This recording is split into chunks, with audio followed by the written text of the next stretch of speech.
You're listening to the Monday Night Community Show with Daniel on BRFM. This is the Daniel Monday Night Community Show on demand through YouTube. Thank you very much for choosing to listen to us through this method.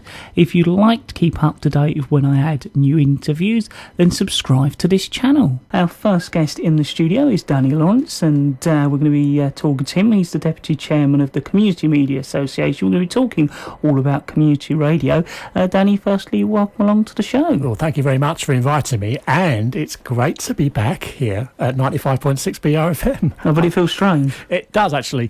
And you know when you've not been to somewhere for a long time and you go back and you go, oh, that was over there and that was over there and that's changed. It's interesting to see how things have developed since I left here in January 2008. Yeah, community radio's been going a fair time, but it was more in its early days then. And I think we were going to talk a little bit about community radio. Is more or less 10 years as a whole sort of industry. Yeah, well, it's been going about 11 years now. How it all started was the government were interested in bringing community radio into the UK back as earlier as 2004.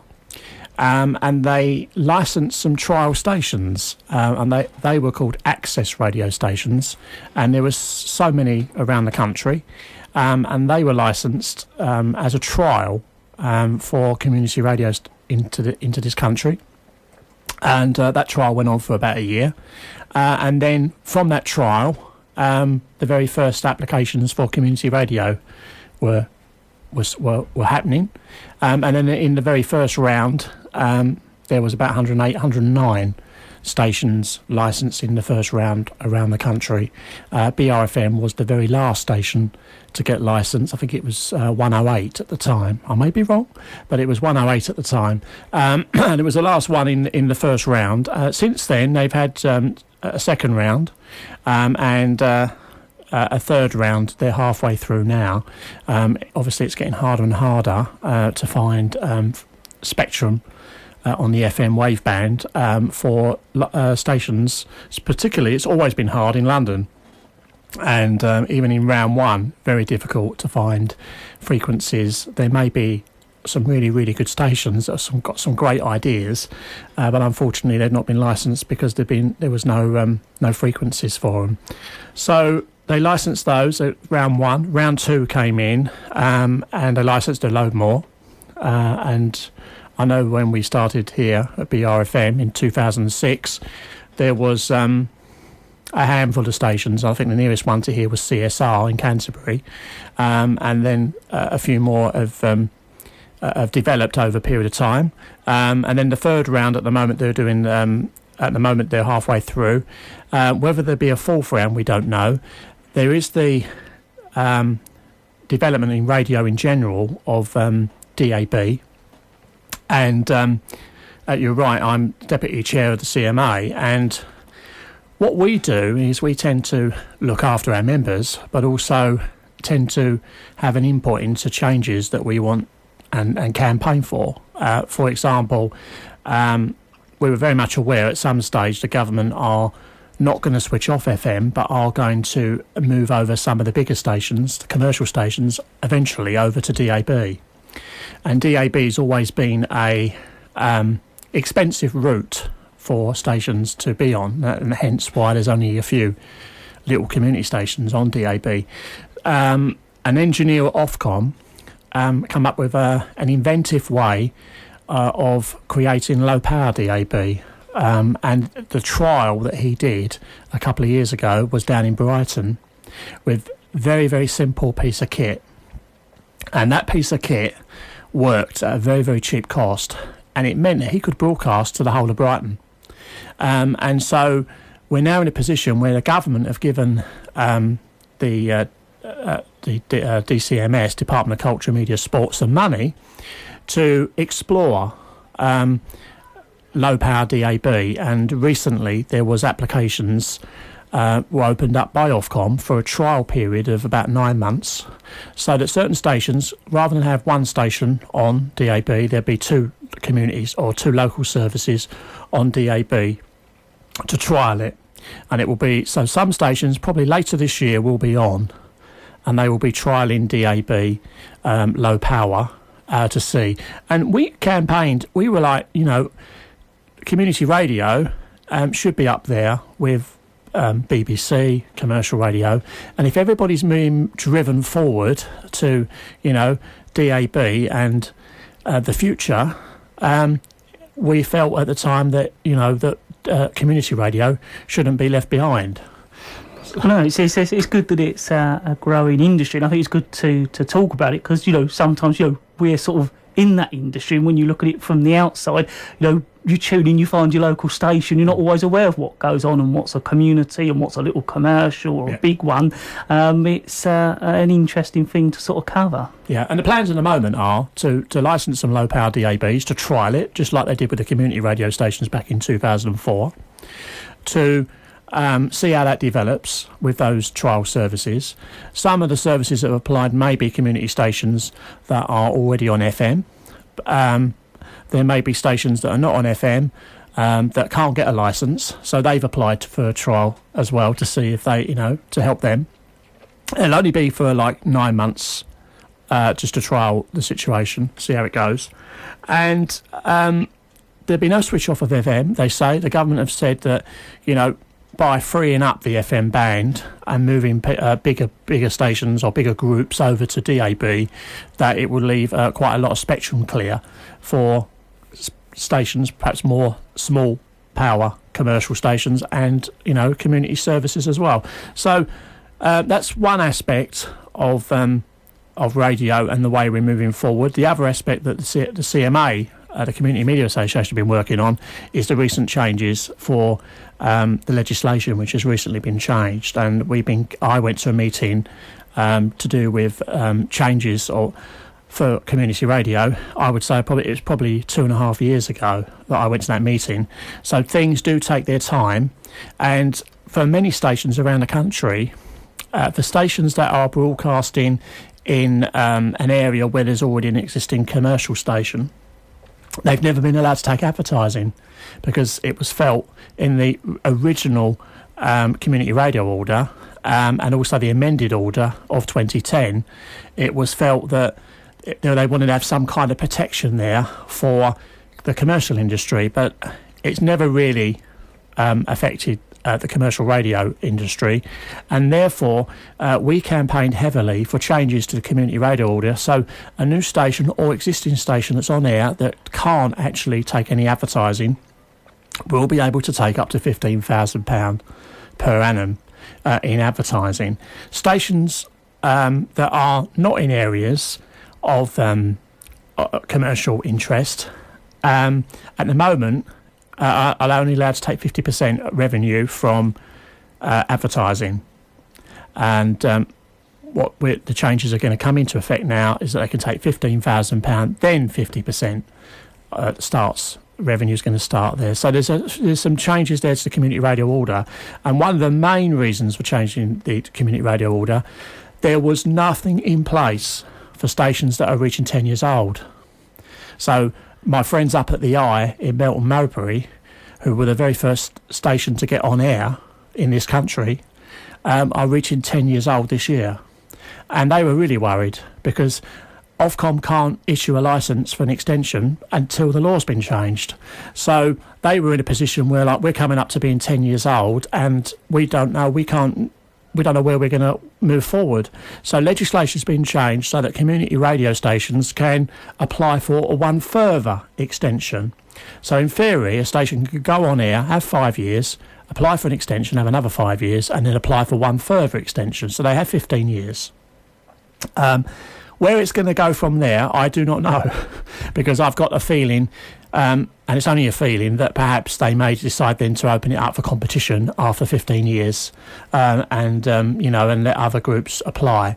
But at the moment, it's the legislation's been changed so that groups like the Eye can have already got the extra 5 years on their licence, which is great. So the CMA work and lobby members, but I've got to say, not just in community radio, but also in community television as well, because we're a big part of the community sector and community media. So we're involved with the new community television channels that Ofcom are licensing or have been licensing around the UK as well.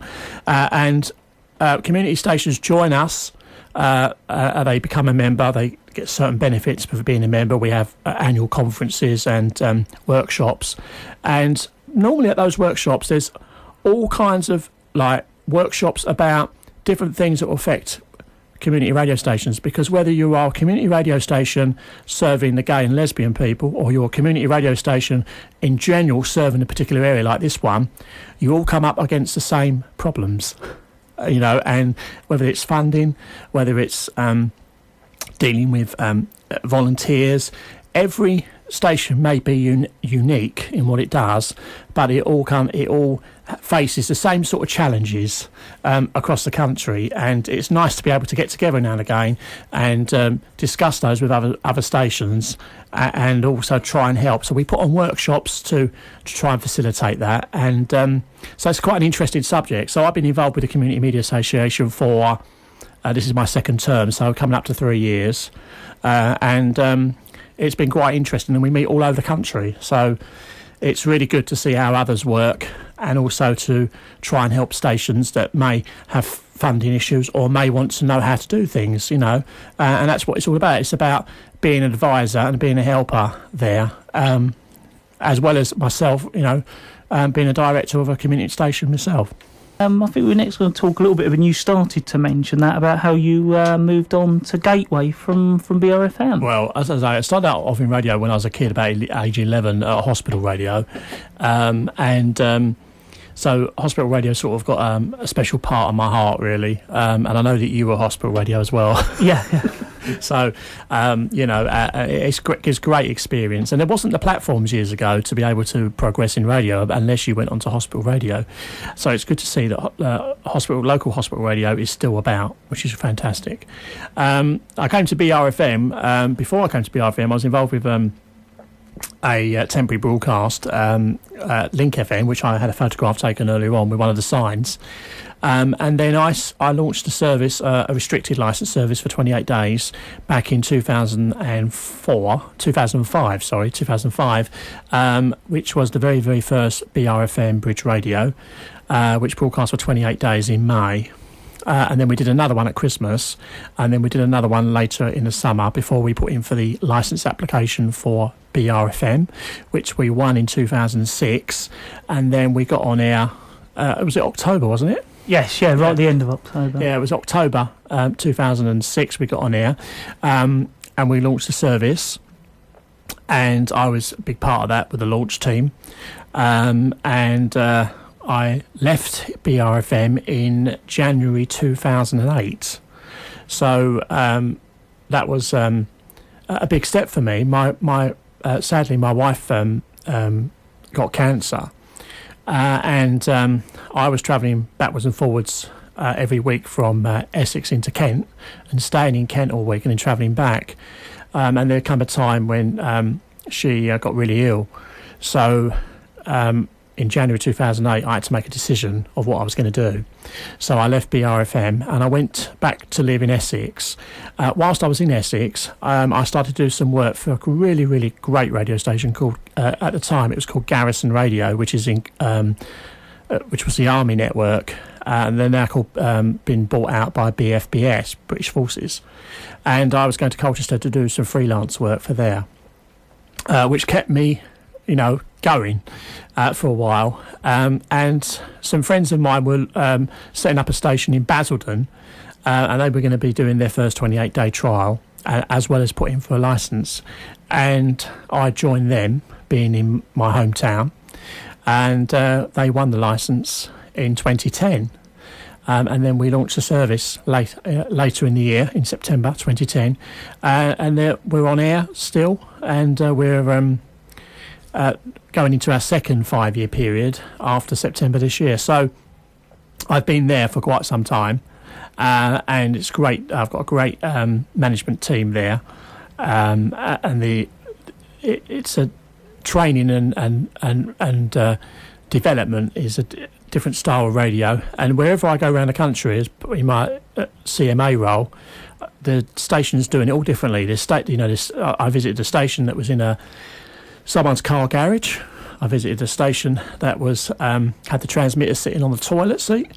I I've visited stations that have got massive facilities. I've visited all kinds of different stations in different locations, and so that's been a pleasure to be able to go and visit those stations. And the CMA role and my day-to-day work at Gateway keep me very busy. And over in Essex, I'm also a local councillor in my second term now, so that's kept me extremely busy as well. So I don't have much time on my hands, but the radio side of it is I still do. I may do a drive time show or do a breakfast show. I still broadcast. Still enjoy that buzz that you get when you're on the radio, so yeah, I've had quite a mixed career. I got the British Empire Medal last year from the Queen for services to community radio for I think it's 11 years service to community radio in general, but and I'd give a lot of free time up. I don't know how I ever earn any money because, I give a lot of free time up to community radio stations that may need help or guidance, and I'm really, pleased to be able to go and help them and see. I get a kick out of seeing how they operate and seeing the different styles of stations around the country, and the Army one, which is now turned into a community station. It's great to see how they operate and how they do things differently as well. And there's nothing surreal, Dan, than doing a breakfast show and getting a phone call, and it's from Afghanistan, and they've got soldiers sending messages home live on the radio to their families back in Colchester, and you think to yourself, wow, this is so surreal, and so a great sense of feeling that radio around the country and what they do is the difference. So it's good to come back to BRFM and see exactly what you're up to. Was there anything else you wanted to cover? I was just interested to mention about the island, how it's changed since I left 7 years ago or 8 years ago. It's interesting. You've got a Morrison's now, you've got a KFC, which is, really interesting to see. And some of the roads have changed as well. So it just threw me a little bit today. Well, it's one of those things because it happens slow, you don't notice it, but you talking about it just there, you suddenly think, well, yeah, quite a bit has changed. Really. Yeah, I think if you live here all the time, you as you say, you probably wouldn't notice it much over a period of time. But if you haven't been on the island for some time, or you do come back on the island and after a period of time, you see some of the changes that has happened to the island. And as I said to you during that song, a few years ago, this was what I call, my patch, and I used to sort of know everything that's going on the island, and from Laysdown to Sheerness, and be involved in things that are going on. So it's interesting. I can remember going to see at Barton's Point the Sea Cadets. I remember going there. Does that still go on? Yes, I think it is still. They're all run by the coastal. Yeah, that's right. Yeah. So I remember going there, and of course driving past there, you remember certain things. Oh, I remember going there, and it's interesting to see though coming onto the island. I'll tell you a little story, and as you heard earlier on, I had my photograph taken with a Link FM sign, which was one of the first radio stations on the island, and underneath it says for Swale. And as you come onto the island, where the roundabout is now, there used to be still there, a big house there, and I remember we used to stick a sign outside, and it used to say Link FM for Swale. And the guy who owned the house phoned us up one day and said, "Can you come down and take your sign down?" So I'm fed up with people keep knocking on the door. So I said, "What's the problem?" He says, "Well, people are seeing it, they think it's for sale, not for swale." And I remember that. I always remember when I saw that yellow sign earlier, I actually thought of that. So it's lovely little stories. But no, it's nice to be back on the island, and I wish BRFM well. And of course, next year you will be 10 years old. Yeah, wow. Hard to believe. It's come around quick in some ways. Wow, I mean, and as I said, you were here when I left, and you're still here on a Monday night community show, which is great. I mean, it's great to have that, and you must be one of the longest serving presenter that was here from when we launched the service in 2006. Yeah, it is now. Yeah, it's hard to believe, but it is. Well done, and keep up the good work, and I'll be back hopefully to see you all soon. Yeah, it was good to see you. Thank you very much for doing that.